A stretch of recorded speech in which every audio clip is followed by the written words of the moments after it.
dá um beijo que eu quero teu cheiro grudado no meu edredom.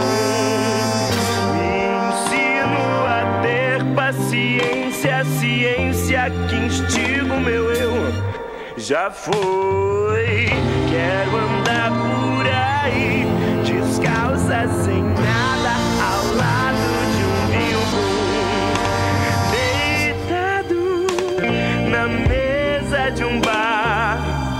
Reconheço teu cheiro ao entrar, que me deixa louca, rouca. A moça não vai aguentar.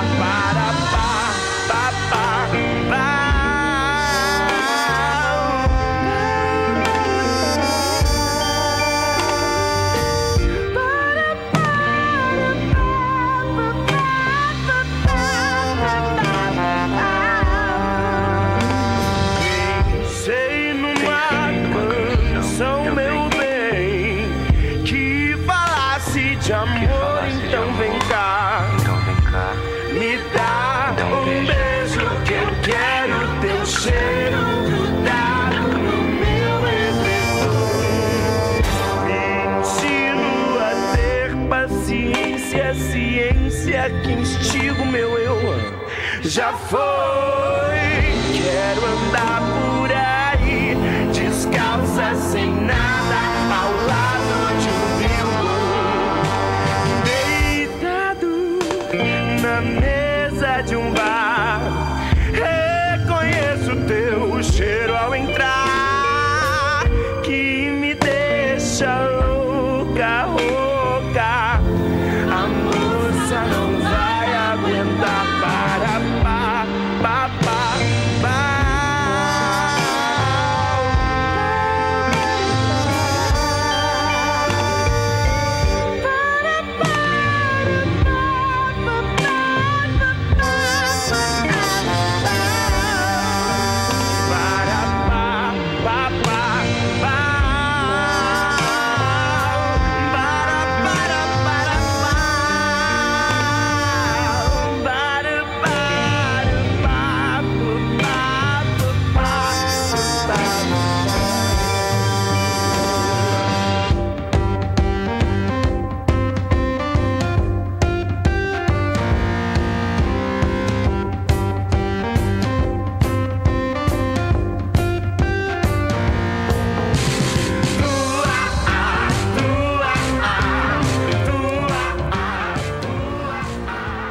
Horas 36 minutos, retornamos ouvindo Lineker com Tua.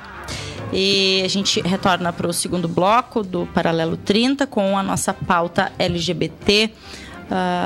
Lisiane, que está aqui com a gente, junto com o Luiz, convidados, e a Érica, que produz essa pauta. Lisiane quer... Eu queria ler por favor, um poema. Rio Grande, Pelotas, o Brasil inteiro está produzindo muita arte boa atualmente, né? Tendo em vista os momentos conturbados que nós estamos. Então eu trouxe um zine de uma grande amiga que está produzindo aqui, Broto Poético, no Instagram. Segura para ele dar só um close ali, por favor, Lizzie. Aí, como é o nome da menina? A Thali e a Lou, que produzem. Bacana. É no Broto Poético, no Instagram. E eu vou ler um poema que eu acho que tem a ver com o que nós estamos tratando aqui. Se chama Medo. Acordo assustada, atenta. O medo parece ter voltado para minha casa. O difícil é que o danado sempre se esconde. E como não quero encará-lo, passo todo segundo em alerta, atenta. O medo passa por qualquer fresta. É sempre complicado quando ele resolve fazer essas visitas sem motivo. Tudo calmo, tudo tranquilo. O medo me força a pôr armadura. Mas como a armadura é dura e pesada, fico impossibilitada de tocar, de sentir. A armadura me protege do medo e da coragem, do amor, das pessoas. A armadura me incomoda e o medo me deixa ansiosa. A posição de defesa está armada. Mas de onde virá o golpe? Quem pretende me atacar? O quem existe? O golpe existe? O ataque existe? O medo existe? Existe? Onde que ele está, então? Se a M do medo está sempre escondido, quem me garante que ele existe? Que medo covarde é esse? Aponta motivo, cria paranoia, mas cadê ele na minha frente? Pois então avisa lá pro medo que eu já tirei minha armadura e que se ele quiser entrar de novo na minha casa, vai ter que me peitar de frente. Oh. Não preciso fazer comentários.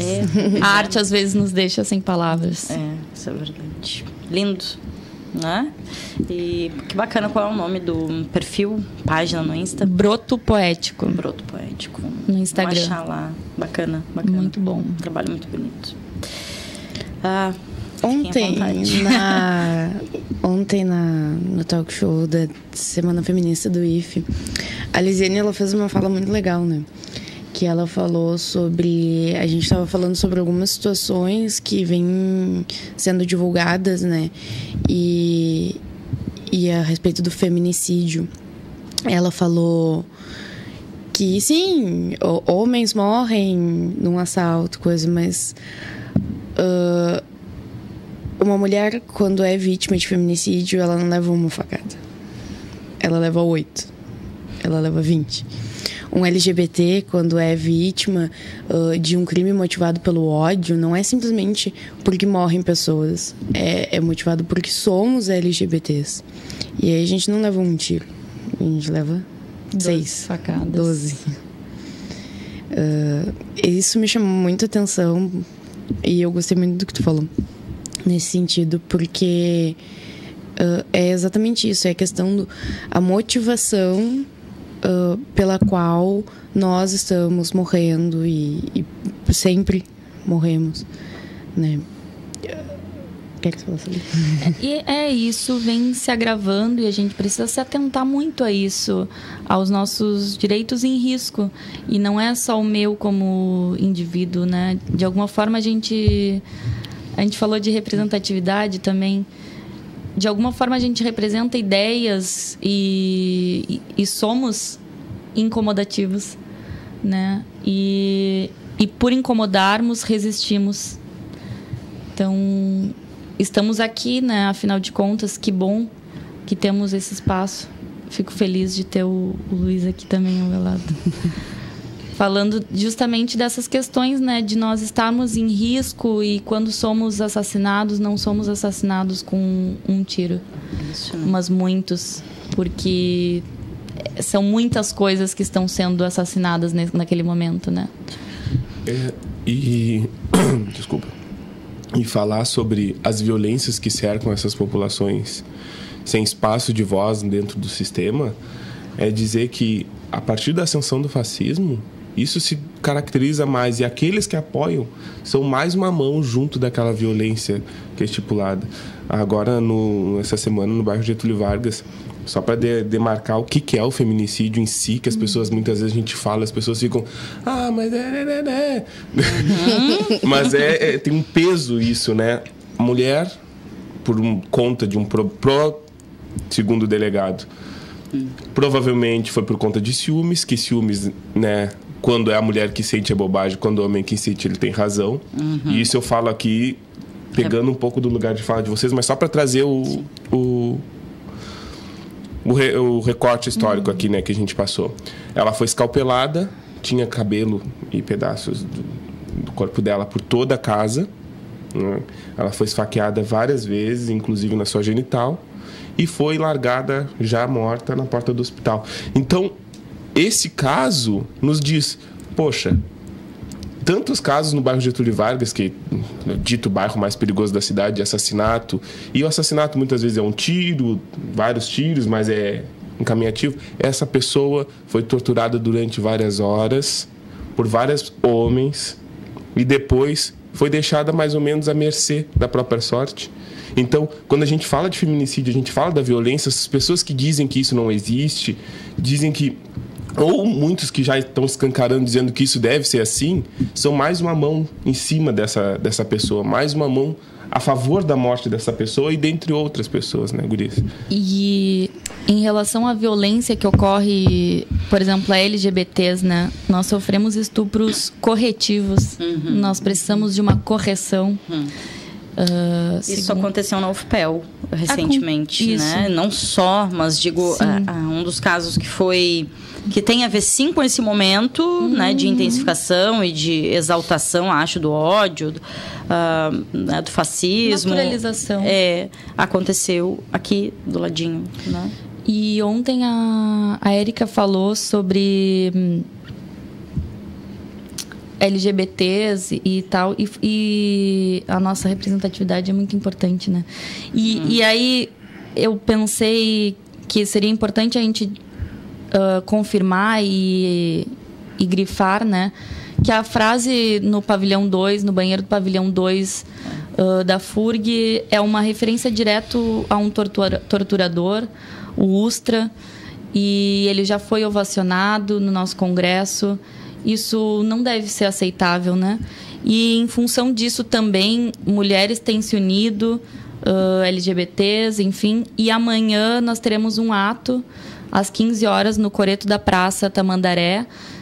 Espero que todas as pessoas preocupadas com o nosso momento político atual e preocupadas com a ascensão do ódio estejam presentes lá por uma luta que é nossa por direito, né? Resistir. Enfim, é importante que a gente esteja na luta e não deixe o medo nos armar tanto a ponto de não nos mover. O discurso da liberdade, nesse sentido do que a gente vem falando aqui. Ontem eu até me meti um pouquinho no programa do pessoal, pedindo que falasse-me sobre o paradigma da intolerância, né? E o discurso da liberdade, ele é bem caído nesse sentido, onde que a gente diz que, bom, todo mundo é livre para falar o que quer. Entretanto, isso não pode cercear a fala do outro, né? Então a gente vive um momento onde que isso ocorre. E isso é muito preocupante, né? Onde que até nesse espaço, que é um espaço democrático, um espaço onde que deveria ter-se uma liberdade, nos cerceiam alguns pontos de fala, nos cerceiam alguns momentos que nós temos até receio de falar o nome de um dos maiores torturadores desse Brasil, que foi o Coronel Alberto Brilhante Ustra, um dos generais da ditadura, um dos coronéis da ditadura, que tinha experiências e torturas em busca de informações que muitas vezes não eram verídicas. Desde crianças assistiram às torturas dos próprios pais, que isso é importante que as pessoas saibam e entendam o que foi o processo de ditadura no Brasil. Não foi só torturar aqueles que eram ativistas ou, como eles chamavam, as guerrilhas. Não. Se torturavam pessoas que muitas vezes conheciam outras ao ponto de chegar a essas pessoas. Então, historicamente é importante a gente relembrar isso. E os LGBTs onde ficavam nessa história? Porque, né, a história é contada por quem vence. Mas também a história é contada por negligenciar os outros e outras. Então os LGBTs nesse período histórico da ditadura sofriam muitas vezes, aí a gente vem, né, nas questões corretivas, os homens gays, além disso, eram estuprados por uma lógica, então tu quer, então tu vai tomar, né? E depois eram espancados até se reconhecerem héteros. Olha o processo que se fazia sobre um corpo, sobre a dignidade de uma pessoa, ao ponto dela chegar a seu ápice de dor para ter que admitir aquilo que o torturador quer que ela admita. Então, é isso que a gente está beirando, né? Isso, existe a completa desumanização dos seres, né? De alguns seres mais do que outros. E eu não digo nem tratados como animais, somos todos animais, deveríamos ser tratados todos muito bem, né? É completo descaso e indignidade do ser humano que ocorre na ditadura, né? E tu falaste de pegar o lugar de fala, como isso acontece muito, e o racismo, por exemplo, sempre esteve presente no nosso país. Nós devemos admitir o nosso racismo institucional, estrutural, e de modo a quebrar com isso. Da mesma maneira que a LGBTfobia existe, a gente precisa reconhecê-la para lutar contra. Então a gente precisa reconhecer que esses discursos estão em ascensão, mas eles sempre existiram, e a gente precisa resistir e lutar contra. E eu sou da literatura, então eu sempre penso na arte, a música, a poesia, que está aí também para nos contar o contrapelo da história, que a história vem dos vencedores, mas a arte pode vir de quem ainda não venceu. Exatamente. E destacar também que o processo de exclusão das pessoas vem por uma lógica direta de esse ou aquele, né? E se não se pensa... É isso que a gente vive hoje. Eu vejo pessoas que apoiam determinadas posturas, que não apoiam determinadas posturas, mas o discurso do esse ou aquele faz com que essas pessoas negligenciem as lógicas de humanidade básica, né? Então, a gente tem que ter cuidado com isso, e principalmente os LGBTs, porque não vamos dizer que o movimento LGBT, as pessoas LGBTs são neutras nisso, tem um posicionamento sempre na mesma linhagem, porque não tem, como o movimento de mulheres, o movimento de pessoas negras, não tem. Só que a diferença é que a maioria das pessoas tem esse pensamento dicotômico, ou esse ou aquele. Que nem eu estava vendo uma postagem no Facebook, se correr o bicho pega, se ficar o bicho come. Só que o problema maior é que as pessoas não reconhecem que dentro do momento que a gente vive, nós não temos que olhar esse ou aquele, nós temos que olhar os que ficam no meio, que somos nós. Que dependendo do lado que a gente cair, morre quase todo mundo. E é importante lembrar que a gente precisa descer de cima do muro, né? Porque tem uma ótima metáfora, que é: se a gente vê uma bola girando ladeira abaixo, a gente escolhe impedir ela de continuar descendo ou se omitir. E continuar deixando ela descer conscientemente ou se omitir dá no mesmo, né? Então, nesse momento, a gente tem esse ou aquele. Mas a gente sempre tem, democraticamente, muitas opções, né? Então, a gente precisa lutar para que isso continue existindo, né? Essas opções, essa liberdade de expressão e de escolhas, de inclusive orientações e, enfim, todo mundo poder ser respeitado como ser humano de maneira geral, né? Independente de voto, em quem, e independente do momento que a gente vive. E o que a gente falava no intervalo, né? Agora daqui a pouco acaba o tempo. Tá quase. Independente de quem ganha essa eleição, o Brasil já perdeu. E isso várias pessoas já estão falando. Mas aí a gente tem que falar o movimento contrário. Independente de quem ganha essas eleições, o trabalho vai ser árduo e contínuo, né? Porque a ascensão do fascismo já está escancarada, o movimento neonazista do Brasil já está com as suas armas em punho. O trabalho agora é reverter esse processo. O trabalho agora é fazer com que essas pessoas que sempre estiveram aí voltem para os seus armários ou reconheçam a burrada que apoiam, né?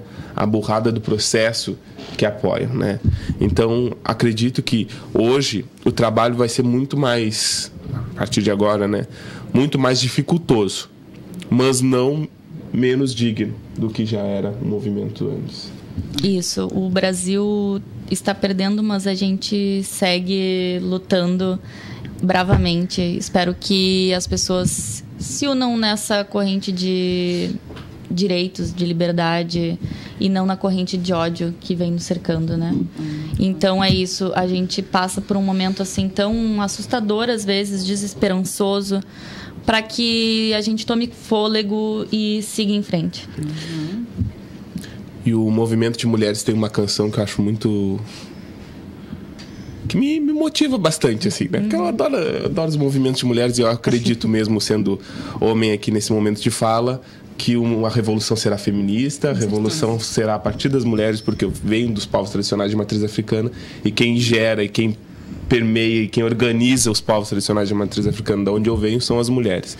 Então elas usam uma canção que diz: companheira, me ajude que eu não posso andar só. Sozinha ando bem, mas com você ando melhor. Então acho que é o momento da gente se unir, dos movimentos se unirem, das pautas se unirem e partir para cima. Não numa ideia de ataque, mas numa ideia de educação, de conversar, de dizer: bom, tu apoia determinada postura, por que tu apoia? Né? Fazer com que as pessoas se desacomodem dos espaços, né? Diversos autores, e aqui eu vou trazer, não vou trazer um brasileiro, vou trazer um de fora do Brasil, porque sempre dizem que o que eu trago brasileiro é comunista.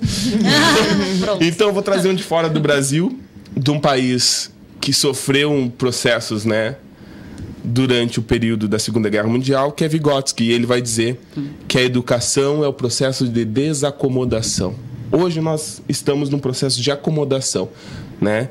Nós tivemos uma ascensão do movimento e as pessoas estão se acomodando com essa ascensão do movimento. Agora o processo é o inverso. Vamos desacomodar as pessoas para que essa ascensão desse movimento retraia e, mais uma vez, alguém possa repensar as estruturas lógicas da sociedade. Então, por isso que eu digo, o processo ele não é de ataque, ele é de conversa e de educação. Mas, se necessário... Se necessário... Não é? Se me atacar, vou atacar. Porque... E acho importante também que a gente repare que nós estamos socialmente prejudicados, né? Então, as pessoas que não estão socialmente prejudicadas, homens, principalmente, brancos, principalmente, se engajem nessa luta junto com a gente. Por favor. Nós, LGBTs, população negra, já vem lutando há muito tempo e é cansativo. Nossa própria existência já é uma luta. Então, pessoas entrem para esse balaio com a gente, lute conosco por liberdade. Eu uso luta não no sentido violento, né? Pelo contrário, uma luta de ideias positivas. Gente, 11h55, tá? A gente está encerrando o programa. Não sei se Érica, Luiz, Lisiane querem fazer uma palavrinha final para a gente poder ir encaminhando. Amanhã, o ato às 15 horas no Coreto da Praça Tamandaré. Tá bem. Érica, Luiz. Ai, gente, muito obrigada. Vocês me contemplam. E falar que ontem quem estava aqui, eu não lembro quem era o nome dele. Tinha um professor Cristiano e tinha um outro, Celso. o Celso. Celcinho. E ele dizia assim, que é uma coisa que me deixou bem marcado. Hoje somos nós. Amanhã serão vocês. Então, o momento de criar consciência, que eu acho que a consciência não se cria, ela está estagnada só, de agitar a consciência, é agora. Porque o processo só se acelerará e se tornará mais violento, né? Então, o que eu quero deixar aqui é que, mesmo que não compareça no ato, mesmo que não queira publicizar sua opinião, quando alguém publicizar uma opinião de ódio, numa roda de amigos, numa conversa entre familiares, se posicione. Diga o que você acha, diga que o ato de violência sempre vai gerar mais violência e diga que a onda do fascismo não pode continuar subindo. Essa maré tem que baixar. Só queria dizer uma última estrofe de um poema do Bertolt Brecht que diz: agora estão me levando, mas já é tarde. Como eu não me importei com ninguém, ninguém se importa comigo. 11h57, a gente encerra o programa de hoje. Foi, Marininha? Eu gostei da participação de vocês. Obrigado. Linda. Gostamos muito. E tá. Esse espaço é de vocês, tá? E o Luiz já esteve aqui em outros momentos, acho que a Liz é a primeira vez, né? Então, que venha muitas outras, tá? Obrigada. E esse espaço é de vocês e a gente precisa, né? Manter. Gratidão. Tá? A gente tá ouvindo Tulipa. Tulipa Ruiz, com Só Sei Dançar Com Você. Ótimo. A gente encerra assim. Daqui um minutinho entra o horário eleitoral. Esse programa reprisa hoje às 23 horas pela FURG TV, canal 15 da NET, e também pelo site furgtv.furg.br. Tá bem? Um ótimo final de semana a todas e todos. Segunda-feira às 11 da manhã a gente tá de volta.